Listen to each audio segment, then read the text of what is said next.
सुनिए सवन मिल विप्रमति सी, हरि बिन बूढ़ी नाव भरी सी। नमस्कार दोस्तों, मैं अविनाश दास रेशनल कबीर यूट्यूब चैनल में आप सबका हार्दिक स्वागत करता हूं।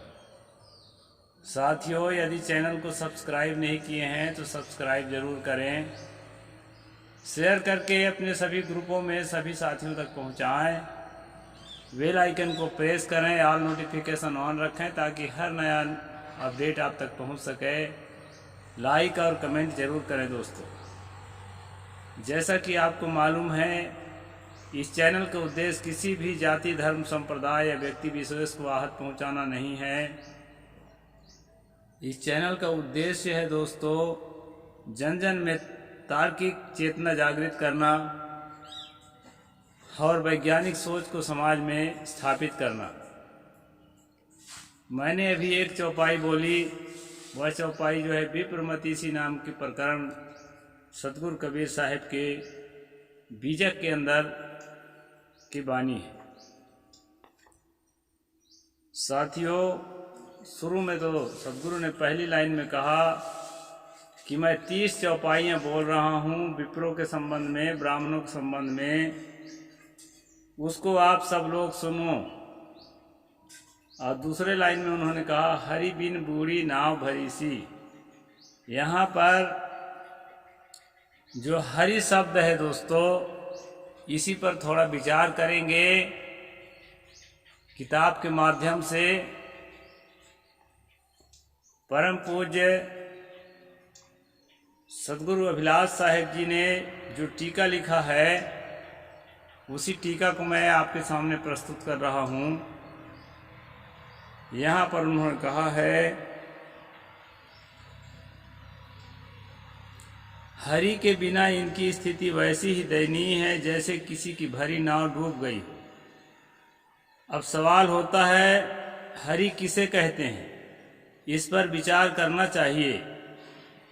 श्वेत द्वीप ईरान के पारसियों ने अहुर मजदा ईश्वर का नाम माना है। उनके प्रभाव से संस्कृत वालों ने उसे हरि मेधस कहा। पीछे से मेधस उड़ गया और हरि शब्द रह गया।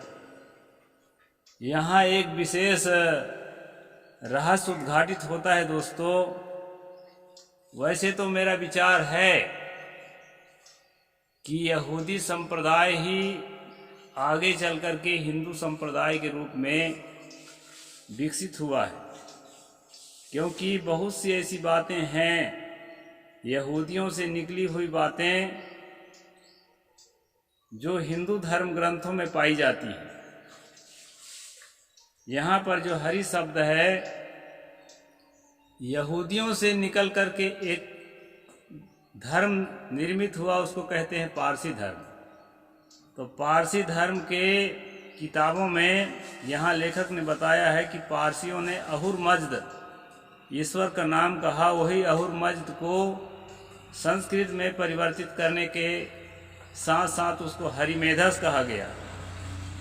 मतलब अहुर मज्द नाम का जो परमात्मा है, पारसियों का ईश्वर है, उसको संस्कृत में हरिमेधस कहा गया। और उसी हरिमेधस को मेधस शब्द हटा करके शॉर्ट फॉर्म में हरि कहा गया। तो ये ईश्वर है दोस्तों, ये पारसियों के ईश्वर है।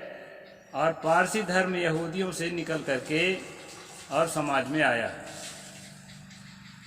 इस तरह बहुत सारे शब्द आपको मिलते चले जाएंगे और आपको एक दिन ये निश्चय होगा कि जिसको हम हिंदू धर्म कहते हैं वो पारसी धर्म का ही बदला हुआ रूप है और यहूदी से निकल करके आया है। यह हरि विष्णु वाचक एवं ईश्वर वाचक हो गया। यह घटना गुप्त काल में घटी। यहाँ पर गुप्त काल 320 ईस्वी से 510 ईस्वी तक लेखक ने लिखा है। महाभाष्य और वैदिक साहित्य में हरि शब्द नारायण वाचक एवं विष्णु वाचक कहीं नहीं है। अच्छा, पारसियों के ग्रंथों का जो हरिमेधस है, उसके पहले जो किताबें हिंदू संप्रदाय की हैं, उन किताबों में हरि शब्द का अर्थ जो है ईश्वर नहीं होता है। जो हरि शब्द वैदिक साहित्य में इंद्र या घोड़े के लिए है, वेदों में या उस समय के उपनिषदों में, आरण्यकों में, ब्राह्मण ग्रंथों में जहाँ भी हरि शब्द लिखा है, उनका अर्थ जो है इंद्र या घोड़ा के लिए किया गया है।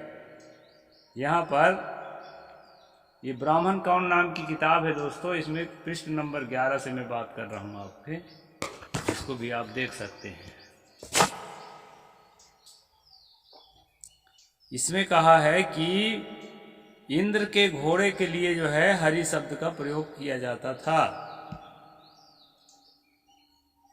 वैदिक काल में, और जब इसके बाद जो है वाल्मीकि रामायण में बानर के लिए प्रयोग किया है। बंदर को वाल्मीकि रामायण में जहाँ भी हरि लिखा हुआ मिलेगा, उसका अर्थ बंदर होता है। वह पारसियों के अहुरमज शब्द के प्रभाव से गुप्त काल में विष्णु होने लगा। कबीर साहब के काल के थोड़ा पहले ही हरि शब्द अधिकृत रूप से ईश्वर वाचक हो गया था। यानी कि कबीर साहब के काल के पहले हरि शब्द का अर्थ ईश्वर होने लगा था। उसके और पहले वाला काल में हरि शब्द का अर्थ एक तो घोड़ा होता था, एक तो बंदर होता था। गुप्त काल के बाद हरि भजन की धूम बढ़ने लगी। कबीर साहब के काल के पूर्व में हरि शब्द अधिकृत रूप में ईश्वरवाचक हो चुका था। कबीर साहब ने इस शब्द को स्वीकारा, परंतु उन्होंने उसका अपना अर्थ दिया। हरि शब्द को प्रयोग तो किया, लेकिन अपने अर्थों में। परंपरा प्राप्त शब्दों को अपना अर्थ देकर उन्हें स्वीकार करने की विचारों को फैलाने में सुगमता होती है। यह प्रयास सभी समझदार विचारकों का रहा है।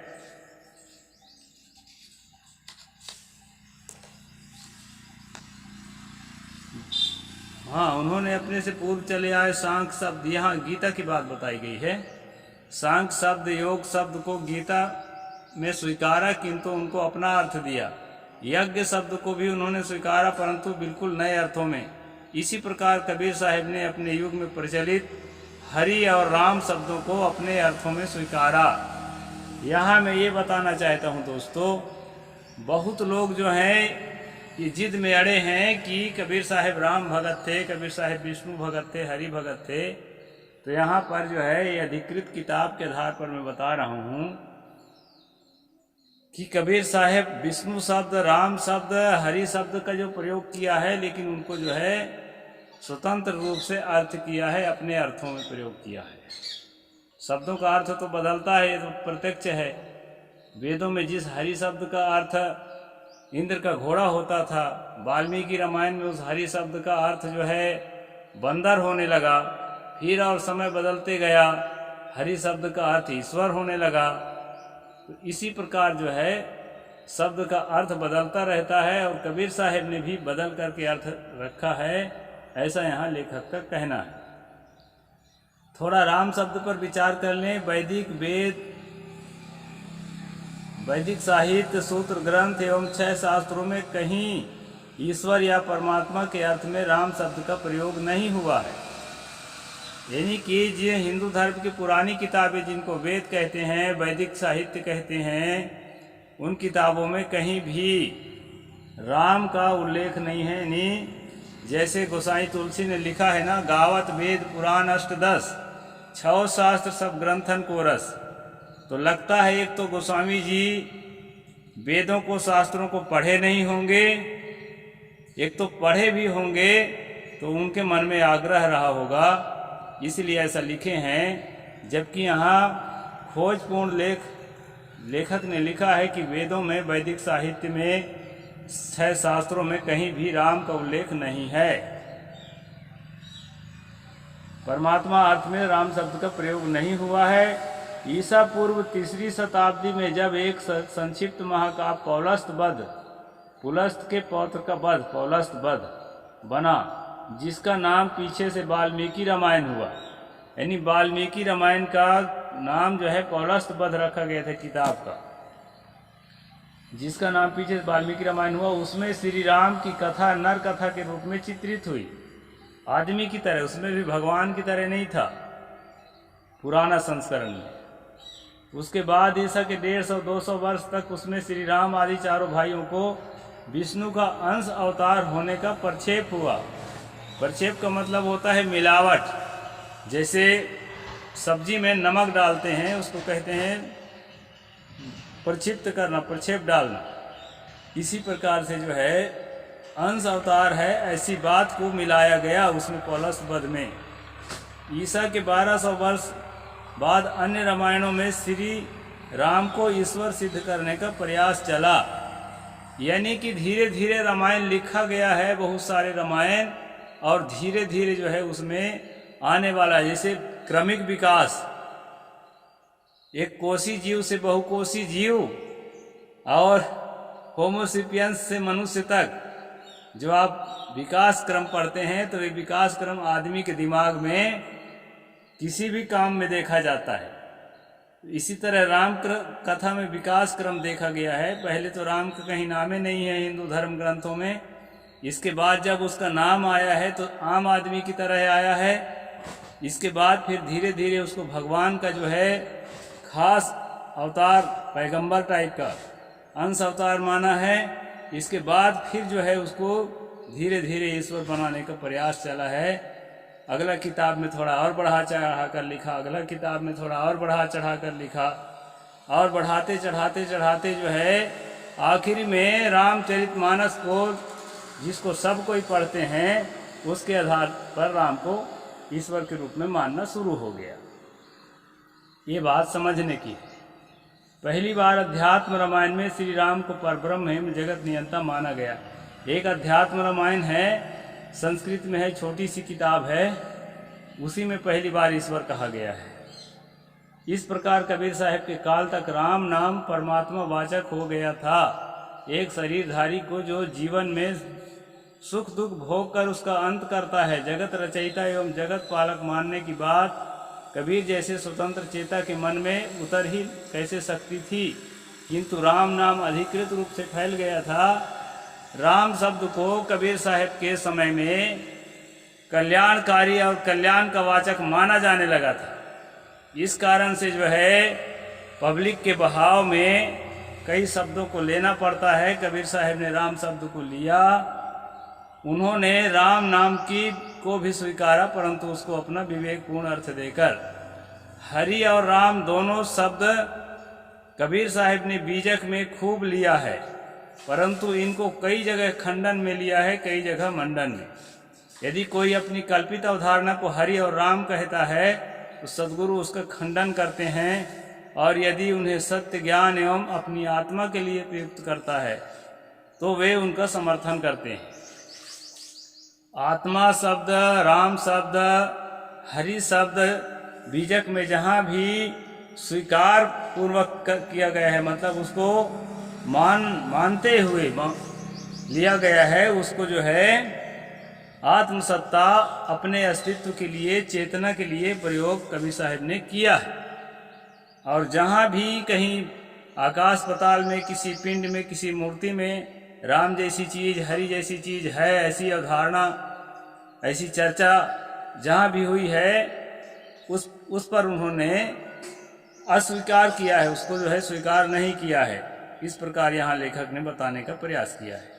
सद्गुरु इस प्रकार की प्रथम चौपाई में कहते हैं, हरि बिन बूढ़ी नाव भरी सी, अर्थात यथार्थ सद्गुरु सत्य ज्ञान एवं स्वरूप ज्ञान बिना तुम्हारी नाव डूब गई। यहाँ पर खास बात है मित्रों, हरि का मतलब या राम का मतलब है यथार्थ ज्ञान, और आपका अपना अस्तित्व। आपका अस्तित्व ही नहीं होगा तो ज्ञान किसको होगा? ज्ञान का संकलन होता कहाँ है? चेतन के अस्तित्व में होता है। और ज्ञान का अभिव्यक्ति कहाँ से होती है? चेतन के अस्तित्व से होती है। इसलिए आपका होना हर ज्ञान के लिए जरूरी है। अगर आप मनुष्य नहीं हैं तो कैसे पढ़ेंगे, कैसे जानेंगे, कैसे पढ़ाएंगे, कैसे जनाएंगे? इसलिए यथार्थ ज्ञान को, स्वरूप ज्ञान को, सत्य ज्ञान को, चेतना के अस्तित्व को ही यहाँ पर हरि और राम शब्द कबीर वाणी में कहा गया है। ऐसा जो है लेखक का मत है और ऐसा इस मत से मैं भी सहमत हूँ। तो साथियों, मैं आपको ये बताने का प्रयास कर रहा था आज के प्रसंग में। बहुत लोग ये कहते हैं कि कबीर साहब राम राम हरि हरि तो खूब कहे हैं, तो विष्णु को या अयोध्या के राजा राम को उन्होंने भजन किया है और ईश्वर के रूप में स्वीकार किया है। इन्हीं बातों को जो कंट्रोवर्सी है सुलझाने के लिए मैं ये प्रसंग रखा था। ये बीजक के विप्रमति इसी प्रकरण की पहली चौपाई है और जो है पूज्य सदगुरु अभिलाष साहेब जी जो है इसकी टीका व्याख्या किए हैं और ये छोटी सी किताब में अलग से काट कर रखे हैं। उसी के आधार पर मैंने चर्चा किया। तो साथियों, आप समझ गए होंगे कि कबीर साहब के वाणी में जो राम शब्द और हरि शब्द आया है उसका मतलब क्या है। कबीर साहब किसी भी राम के या किसी भी हरि के भक्त नहीं थे। वो आत्मसत्ता को, चेतन सत्ता को, अपने स्वस्वरूप को परम सत्ता मानते थे और इसके अलावा काल्पनिक किसी भी कहानी का पात्र हो या ऐतिहासिक ही क्यों ना हो, ऐतिहासिक भी है राम कृष्ण मान लो, तो हमारे जैसा कोई आदमी रहा होगा, फिर वो संसार का कर्ता धर्ता कैसे हो जाएगा। और संपूर्ण संसार का कोई एक ईश्वर है जो बनाता है, चलाता है। इस बात पर सदगुरु कबीर साहब का विश्वास नहीं था, हम लोगों का विश्वास नहीं है।